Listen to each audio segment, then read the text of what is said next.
Ninjago's 8th season brought about many changes to the series, some being welcomed and some sparking skepticism. Sons of Garmadon introduced the ninja's new designs, Lloyd's new voice, and while both of these ended up being great additions to Ninjago, there is one other change that I feel is even more beneficial, that being the show's tone. I also feel that, for better or for worse, this slightly more mature and complex tone was perfectly introduced and encapsulated through my favorite character in the series, Harumi. Now it's your turn to feel that grief. You can let it overwhelm and destroy you, or you can let it strengthen you, as it did me.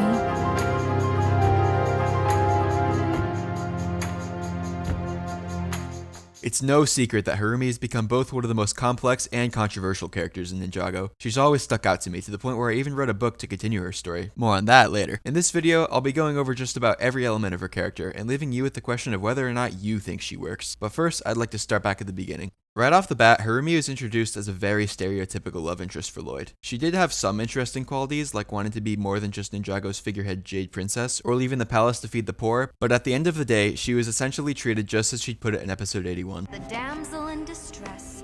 Upon first watching season 8, I didn't necessarily dislike Harumi at this point, but she definitely didn't stand out as anything too special, save for a few scenes. She'd be in danger, the ninja would swoop in to save her. Lloyd fell in love with her, and it seemed like she'd instantly felt the same way towards him. A very safe character narrative-wise, but with that safety came a lack of nuance. Just like Nia in the show's pilot and second season, Harumi seemed to only exist to keep the ninja's plot moving. Fortunately, Nia eventually received the focus she deserved, becoming one of the most well-rounded and resilient characters in the entire series. Harumi would also have her own much-needed development, but with one key difference: she was evil. Like, evil. We of course find out that all along it had been Harumi who the ninja had been after. Harumi who had blown up her own adoptive parents and caretaker, and Harumi who had formed a sinister gang to resurrect Lord Garmadon and turn him against his own son Lloyd.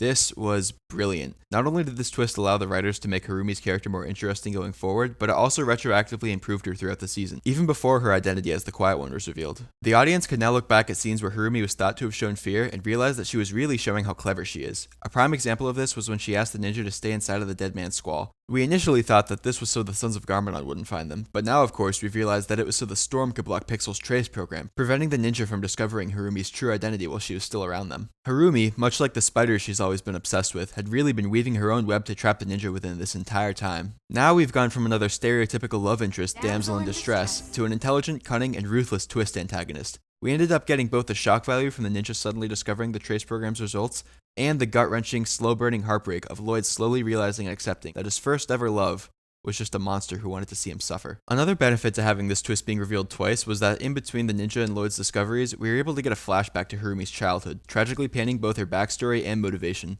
The flashback at the start of episode 81 is what I see as the moment Ninjago changed forever. Sure, at the start of the season we had the updated ninja designs and better animation, but this scene and episode single-handedly flipped everything we thought we knew about Ninjago upside down. Remember that fun scene of Jay and Zane sliding around to escape the Great Devourer back in season 1? I bet the fact that an innocent little girl was losing her parents at that very same moment never crossed your mind back then. Through Harumi, we learned that all of those fun battles actually had consequences. People get hurt when the ninja get careless, and Harumi hasn't forgiven them since. After losing her parents to the Great Devourer, Harumi began to create her masks. She was adopted by the royal family, becoming the Jade Princess of Ninjago, which on paper sounds like a dream come true. Through Harumi's diary, we learned that this was not the case, as her entire upbringing was filled with neglect. There was never any mention of her adoptive parents even helping her cope with the grief of losing her parents, at around 10 years old by the way, before they literally forced her to live a life of structure and etiquette. It's no surprise that Harumi grew to hate them. The fact that Harumi's struggles don't just end at her parents' deaths, but continue throughout her entire childhood is heartbreaking, but instead of giving into her grief, Harumi decides to get on top of things and give Ninjago the leader it truly deserved. A leader that would keep everyone safe and prevent any more innocents from undergoing her fate. In her eyes, Garmadon fit this role perfectly. She'd form a gang to bring him back from the dead, take over Ninjago City, and rule it in peace. What could go wrong, right? I mean, it's not like she based her love of Garmadon off of one thing he did. It's not like a teenager would have any trouble controlling an all-powerful zombie demon. Wait a minute, does Harumi really know what she's doing?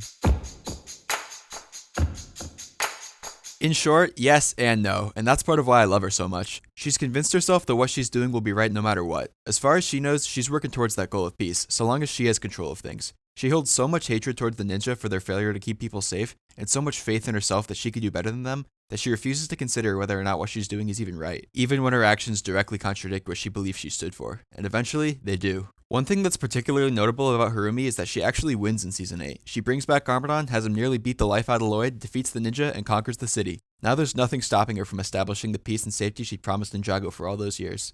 Nothing except for herself. At this point, Harumi had gotten so enveloped within her own mask of being the quiet one that she'd begun to stop focusing on protecting the innocent in favor of literally stomping the ninja out of existence. Lloyd straight up tells Harumi to think about how many others she'd make like her through her actions, but Harumi doesn't listen because, nuh-uh, you're Lloyd and I'm Harumi. I'm right and you're wrong. It doesn't matter if her logic makes sense or not, as long as she keeps telling herself that it does. As long as she believes that she's doing a better job than the ninja, all is well in Harumi's mind. For a little while, this works out for Harumi. She has Ninjago City in the palm of her hand with Garmadon wrapped right around her finger. It doesn't matter that the citizens are terrified of her and Garmadon. As far as she's concerned, she's won. Not because she brought about peace, but because she beat the ninja.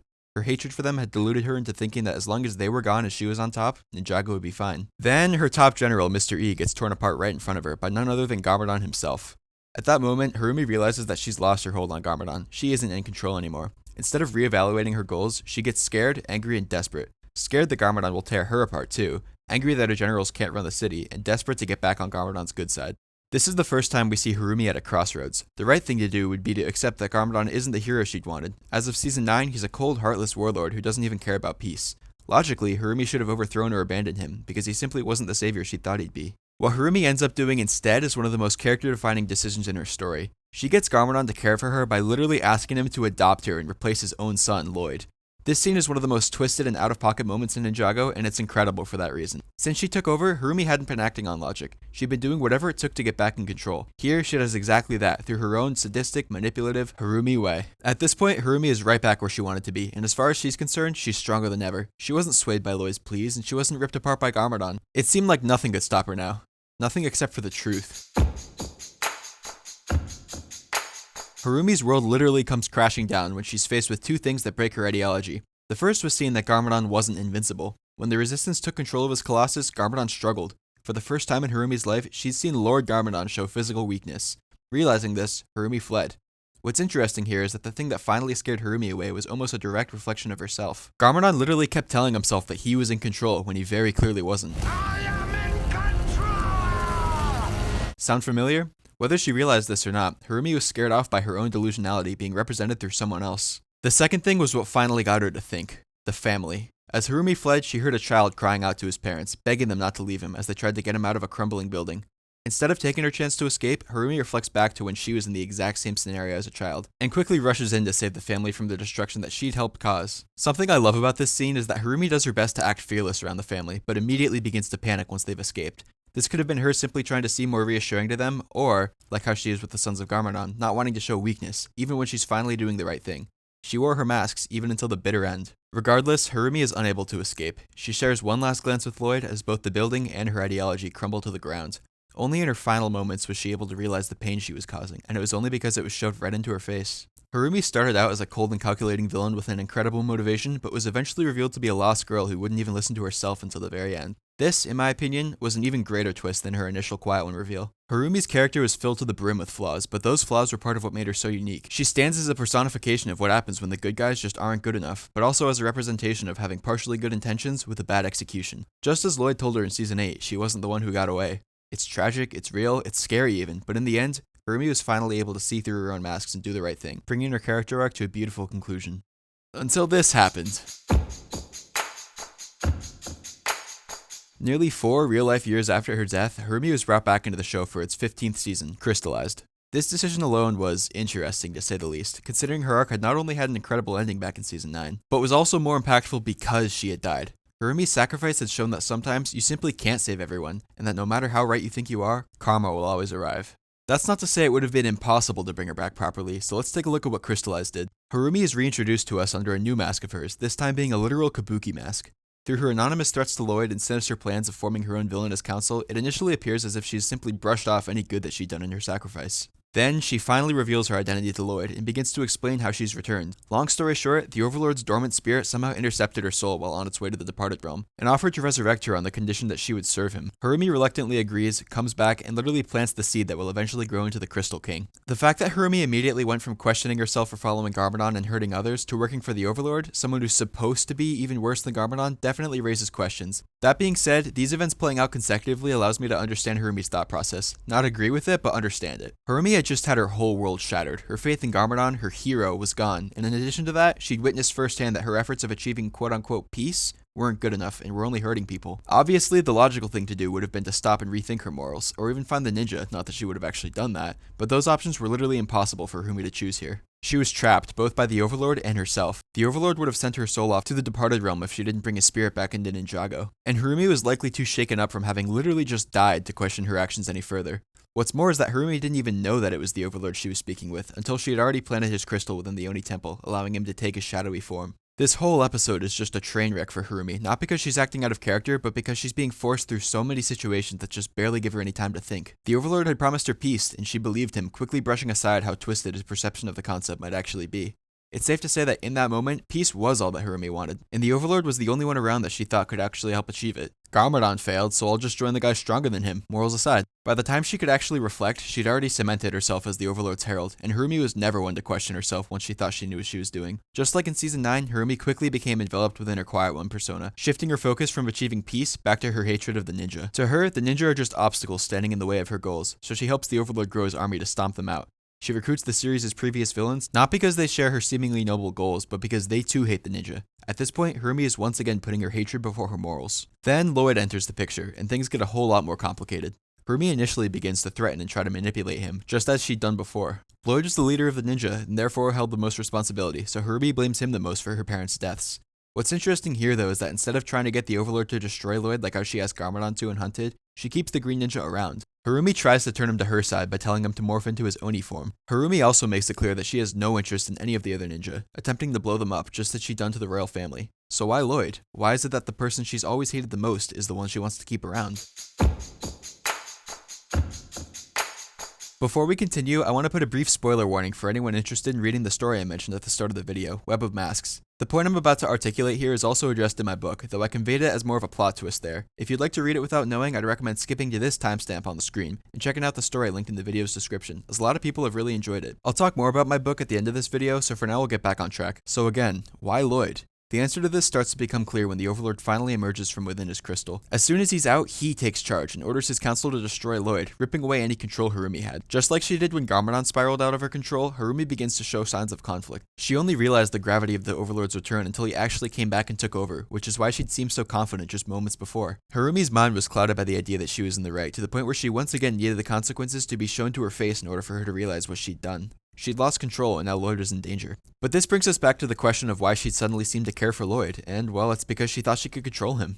Just take a look at how she acts when it's just her and Lloyd alone, compared to how she acts when the Overlord's also around. In episodes like The Spider's Design or Return to Primeval's Eye, Harumi acts manipulative and deceptively playful, trying to turn Lloyd against his friends. When Lloyd refuses, Harumi mocks him, holding herself high above his silly ninja ideals. When the Overlord's around, however, Harumi seems much more concerned. In episodes like The Coming of the King, Harumi is much more desperate to sway Lloyd to her side, because there are other people around her who want to destroy Lloyd, never mind turn him. Rather than mocking Lloyd, Harumi gets worried when he refuses to join her here, because if she fails to turn him, he'd be executed, and the last thing she thought she'd had control over would be gone. This mindset, while particularly out of pocket even for Harumi, still makes sense to me, but it's the execution that upsets people. Little to none of what I just talked about here was explicitly stated within the show, meaning it was up to the viewer to interpret it based on watching Harumi's actions. While there are other interpretations, I believe that this is the one that actually makes the most sense, faithfully tying her Crystalized characterization back to how she was presented in seasons 8 and 9. Despite what the Overlord said in Crystastrophe, Harumi never had feelings for Lloyd back then, and this was explicitly stated by the show's creator long before Crystalized released. Whatever Harumi now feels towards Lloyd isn't just love, but rather something more complicated and dysfunctional. At this point, she developed an unhealthy reliance on keeping him around, which is why she'd seemed to act so inconsistent throughout Crystalized. So with a master who's the literal embodiment of evil, a team that's even less competent than the ninja, and Harumi's inability to see the true consequences of her actions, what will it take to snap her out of it? How about the Overlord being the one responsible for her parents' deaths? I mean, yeah, fair enough. Harumi's world once again comes crashing down when she hears that the Overlord, the one she'd placed all her trust in, was the one who corrupted the Great Devourer, the snake that took Harumi's parents from her. Harumi was hit with this revelation in the heat of the final battle, causing her to freeze. She begins to question her allegiance, and when the Overlord goes to end the now reformed Garmadon's life, Harumi finally snaps, slicing off the Overlord's hand and aiding Lloyd and Garmadon in their fight against the Crystal King. This moment sums up Harumi's characterization throughout Crystalized pretty well. She acts as you'd expect her to in these situations, but the way the plot presented these scenarios wasn't very well organized. The Overlord corrupting the Devourer is, in my opinion, a fantastic addition to Ninjago's lore, but was revealed out of nowhere with almost no setup whatsoever. The last time the Devourer was even mentioned was in one line of dialogue from Harumi 14 episodes ago. Then there's the fact that Harumi doesn't turn until she sees Garmadon in danger, which is nice considering their history, but would have been much more impactful if the two got to interact more throughout the season. I don't think Harumi necessarily acted out of character in this season, but I can't exactly say that I'm a fan of the hand the plot dealt her. Then there's the fact that after redirecting her rage and not even acknowledging all the horrible things she'd done, her story kinda just ends right there. She helps rebuild the monastery that she destroyed, but we don't hear anything from her. No apology to Lloyd, no conversation with Garmadon, none of that. And while it's fair to assume that these things might have happened, we never see it. She just waves to Lloyd while the police commissioner follows her, indicating that she'll be locked up within Cryptarian prison. And that's the end of Harumi's story, at least for now. I think it's unfair for people to say that Crystalized ruined Harumi as a character, since Harumi herself acted pretty much how I'd expect her to, given her characterization back in 2018. I believe a more fair point of criticism would be that the plot of Crystalized just didn't utilize Harumi as effectively as it should have, and despite how much I love Harumi, the season probably would have been better off just leaving her out of it. In an effort to both explain her actions in this season and follow up her story properly with a meaningful and fitting conclusion, I wrote Web of Masks, which once again you can find linked in this video's description and on my Twitter. The story follows Harumi, who starts out in Cryptarium but is soon caught up in the Merge, the cataclysmic event from Dragon's Rising that brought all 16 realms together. From there, Harumi must face the mistakes of her past and figure out whose side she's truly on, before her demons, both mental and physical, catch up to her. I had a great time writing this, and thankfully it's been a hit so far. You can expect to see plenty of familiar faces, but also plenty of new challenges for Harumi to overcome. I hope you can find some time to check it out, because who knows, if enough people read it, I have plenty more stories planned for Harumi. That being said, I'd like to leave you all with the question I brought up at the start of this video. After everything I've gone over here, do you think Harumi works as a character? Did you learn anything new that might have changed your view on her? I'd be happy for you to leave a comment below and describe your thoughts. With this video coming to a close, I'd like to thank you all so much for watching, and I'll see you all next time.